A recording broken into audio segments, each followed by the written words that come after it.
Allen, thank you again. Really appreciate you stopping by today. Thank you, Cyrus. Appreciate the time. Well, this has been exciting for me to be able to talk with you. For one thing, because I have such respect for your work, and what I love about you talked about recently in an interview, Allen, that this is something that really was always in the making for you. You talk about an interview, and at 12 years old, being someone who's drawn to storytelling. What has it been like for you to be able to have a desire for something, Allen, and now to be able to share it the way you are on such a large scale? Well, particularly because I'm 51 now. And this story I was a part of as well, personally, knowing Tupac as a friend. And, being able to, put the story together, tell the story of a time I came up in with a guy I knew is very gratifying now, because when we were 20 and 21, when Menace to Society came out, although we appreciated it, it's so surreal going through that type of success. This one being very near and dear and special to me because it's bringing out an understanding of a figure that is pretty misunderstood in Tupac, and a revelation in his mother. So it's been very gratifying, even though it's been a long 4 year journey. It's been a painful journey to share the story with the world, because they stood for something and there's purpose and meaning in it. And that's I'm very thankful for that. Allen, the thing that strikes me that I did not expect about Dear Mama myself, and I'm sure you've heard this from other people, is it humanizes the two of them in a way I think that sometimes we forget. We see them as such iconic figures, both Tupac and his mother, Afeni. I think this documentary, this docu-series, kind of reminds us they are people. Was that part of the intent that you wanted to do with this? Yeah, that was like more subconscious, because I think it came from her first. She was very real, very human, very raw, very honest, and that is a family trait that I learned, not just in Afeni and Tupac, but you see Glow, her only sister and his only aunt.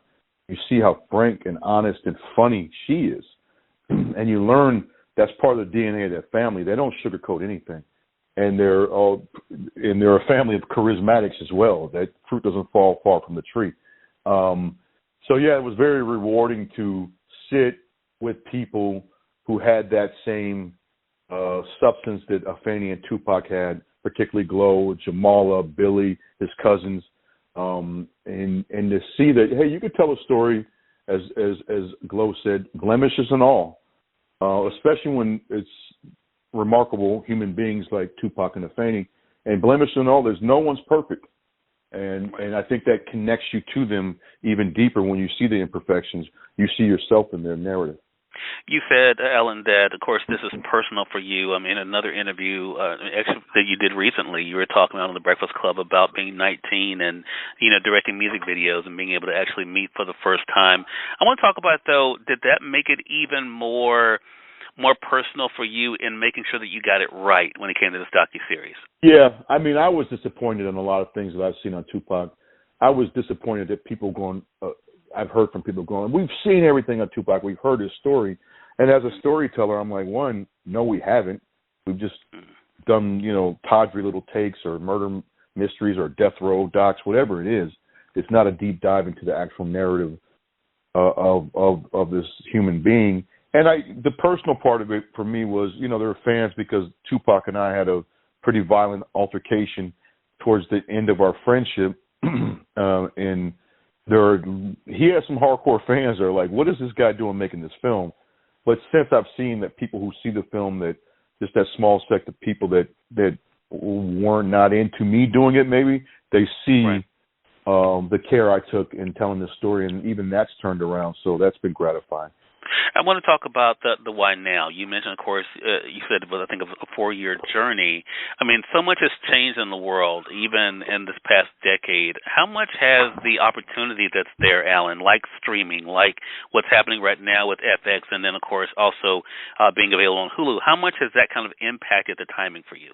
Well, when I sold this thing, we were in the middle of the streaming wars, at the beginning of the streaming wars, where people were spending money on documentaries for a change. When Netflix revolutionized the world, opening up the world to documentaries, but HBO was at the forefront of breaking that as well, and culminating in the last big one they did with me, the Defiant one. So this is a time where you can, take these things out with the right, director, the right of subject in this case, and we broke a record at the time 4 years ago for a documentary sale, I went with FX because they do, their programming is like, with Atlanta and all the stuff they do, their Snowfall and the Bear. I knew they know how to market these things too, and it's an exceptional creative place to be. But they also put their money where their mouth was and gave us the resources to make it right. Where 10 years ago, a black story like this, you would get crumbs. So now we're at a place, thank God Tupac is a rock star, but I remember the head of FX, John Landgraf, telling me that they bought this because of Afeni's narrative. That's what really piqued his interest, was his mother. And that was unique. That's why I made the deal go, wow, this guy sees what I'm seeing. Right.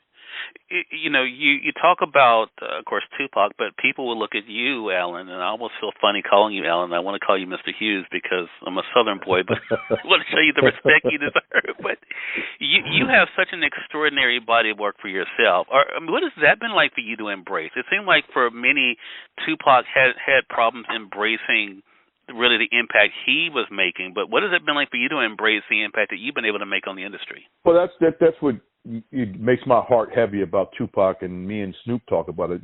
Snoop being 51 as well. Tupac would have been 51. I'm 51. Is that Snoop and I have the benefit of progressing into manhood and living long enough to be able to appreciate the impact. And even when I sit down with Snoop, it's funny when you sit down with giant rock stars like that. Snoop is very humble, and I'll tell him things about like the impact he has on people, and he always goes, "Really?" Like he doesn't believe it, even at 51. Part of probably what drives him, and I think Tupac, I do see myself. I can appreciate it now. I think Tupac would have appreciated if he had been given an opportunity to live long enough. But you'll see in part 4 tonight, you'll see Snoop talking about 2 boys as a man now. You'll see it over the archival footage. It's very surreal to see someone who has the foresight and the hindsight and, being 2020 to talk about what boys were doing, the actions of boys. And it's heartbreaking and also filled with like revelations and love as well. Well, it gives us something to look forward to. Again, everyone, that's going to be tonight, of course, for those joining us live. That's Fridays. It airs on FX and, of course, streams the next day on Hulu. Again, we're talking about Dear Mama, the saga of Afeni and Tupac Shakur. Of course, we're speaking with writer and director Allen Hughes today.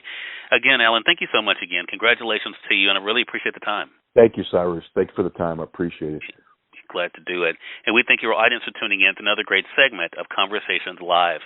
Until next time, I'm your host, Cyrus Webb, saying as always, enjoy your day, enjoy your life, enjoy your world. Thank you all for choosing Conversations Live. Let's go make today amazing. Take care.